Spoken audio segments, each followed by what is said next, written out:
गाड़ी में या फिर झुआ में उसको इकट्ठा कर लेना है। इन सब चीजों के दौरान ये महत्वपूर्ण बात है जो मैडम सर लोग भी बार बार कह रहे थे कि आप देख रहे होंगे जहां नेट लगा हुआ है इसके बाहर भी डाल लटक रही है ना। तो जब बाहर वाली डाल का महुआ गिरेगा तो नेट के बाहर गिरेगा, तो हमारे मन में लालच आएगा। कौन देख रहा है यहाँ पे? जब कोई देख ही नहीं रहा है तो ऐसे आंख में पट्टी बांध के उठा के रख देंगे आप,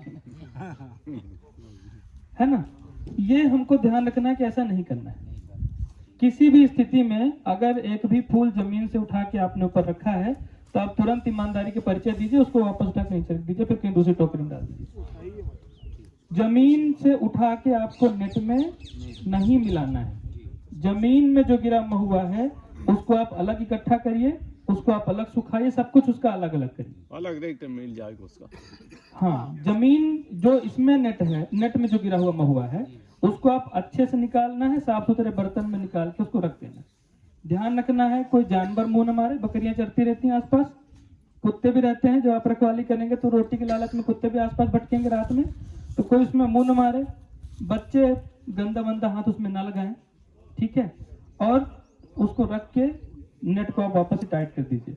मैं सब जहां जहां गया हम लोग सबको ये कह रहे हैं कि नेट को एक बार ही लगाना है और जब पूरा सीजन का महुआ निकल जाए तो लास्ट में उतारना है।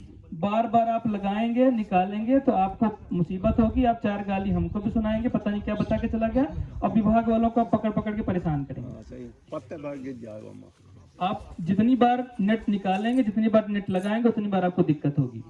एक गांठ छोड़ के आप सारा महुआ समेट के उसमें से निकाल सकते हैं। अलग अलग पेड़ की हालात अलग अलग हो सकते हैं। आप लोग बहुत समझदार हैं, जहां जैसी दिक्कत होगी आप लोग अपने हिसाब से कर लेंगे। इतना ध्यान रखेंगे कि जमीन में संपर्क में नहीं आएगा, है ना। अब आपने महुआ निकाल लिया, नेट टाइट कर दिया। नेट टाइट करने के बाद अब सरसरी निगाह से लकड़ी से जो वही बताया ना काट जो बनाते हैं हम लोग, उससे जो पत्ते वत्ते इसके ऊपर पड़े हैं उसको हटा दीजिए ताकि अगली बार जब गिरे तो साफ सुथरा नेट रहे। निकले हुए महुए को जो आपने तगाड़ी में टोकरे में इकट्ठा किया है उसको ले जाके, जैसा सर लोगों ने बताया कि मचान आप लोग बनाएंगे जो, उस मचान में सुखाना है। सारा ध्यान निकालने और सुखाने के बीच में भी मिट्टी मिल सकती है, उसमें उसके साथ खिलवाड़ हो सकता है, वो ना हो इस बात का विशेष ध्यान रखना है। सुखाने के लिए जब आप उसमें टटिया बोलते हैं, क्या बोल रहे हैं हम लोग उसको? मचान बोल रहे हैं, टटिया बोल रहे हैं, मचान ही बोलते हैं जी। तो मचान में जब आप डालेंगे महुए को तो वहां भी हाथ साफ सुथरा हो, जमीन से ऊपर मचान लगा हुआ है, आप लोग समझदार हैं इसमें, आप लोग कर लेंगे। और उसको बिछा दीजिए, उसके ऊपर सूखने दीजिए। अगले दिन फिर आप जाएंगे, इसी नेट से महुआ निकालेंगे तो आप किसी दूसरी जगह उसको सुखाइए। उसी मचान में दोबारा उलट के महुआ न डालिए, क्योंकि वही जैसे अभी मैडम कह रही थी कि जो सूखा वाला नीचे हो जाएगा, गीला वाला ऊपर, तो कोई मतलब निकलेगा नहीं। तो जो एक बार में जितना आप सुखा रहे हैं उसको एक बार में सुखाइए, उसके बाद में दूसरे बार वाला सुखाइए, ठीक है। सुखाने के दौरान भी हवाएं चलेंगी, धूल उड़ेगी, और भी तरह की समस्याएं आ सकती हैं। तो उसके लिए सर ने शायद टनल वाला अरेंजमेंट हमने, तो वो ऊपर पन्नी लगी होगी ना, वो वाला व्यवस्था बनाई गई है, जिससे क्या है धूल वूल उसके अंदर नहीं आएगी। इस बात का विशेष ध्यान रखना है कि जो भी महुआ आप सुखा रहे हैं वो 5 से 6 दिन 7 दिन तक उसमें सूखना चाहिए। जल्दबाजी में उसको निकाल के मत रख दीजिएगा, ठीक है। जल्दबाजी में निकाल रखने में क्या होगा कि वो गीला रह जाएगा। फिर जब आप यहाँ पे लेने आएंगे, मतलब संग्रहण केंद्र में देने आएंगे, तो जब आप बोरी खोलेंगे तो उसके अंदर वो पत्थर बन चुका होगा, तो मतलब चिपक जाएगा। चिपकते हुए महुआ नहीं चाहिए, अलग अलग दाना चाहिए। सूखने का मतलब क्या होगा कि जैसे आप लोग चेक करते हैं ना कि हाथ में लेके झुनझुने जैसा बजाते हैं ना उसको, वैसे उसमें से आवाज आनी चाहिए।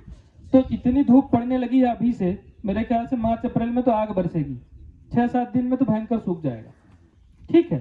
सूखे महुए को जो बोरी विभाग द्वारा दी जाएगी, सलाह दिया जाएगा किस तरह की बोरियों में लेके आना है, उस बोरी में हल्के हाथों से भरना है, दबा दबा के ठूस ठूस के नहीं भरना है, ठीक है।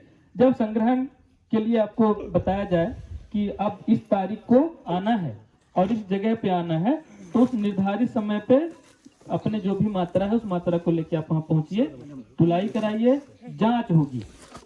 जांच मतलब कि जो आप लेके आए हैं उसका परीक्षण होगा कि खरीदने लायक है कि नहीं है।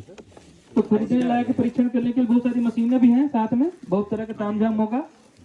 ध्यान ये दिया जाएगा खरीदने के दौरान कि उसमें रेत, गोबर, किसी तरह का कीड़ा, कंकड़, पत्थर, मिट्टी विट्टी और अत्ते पत्ते किसी तरह की चीजें उसमें ना हो। जब हम लोग अपने घर में गेहूं भी खाने के लिए करते हैं तो गेहूं को पहले साफ करते हैं, कि दाना हटा देते हैं। तो जो भी ले जा रहे हैं वो भी खाने के लिए ले जा रहे हैं, तो वो भी साफ सुथरा चाहेंगे। तो साफ सुथरे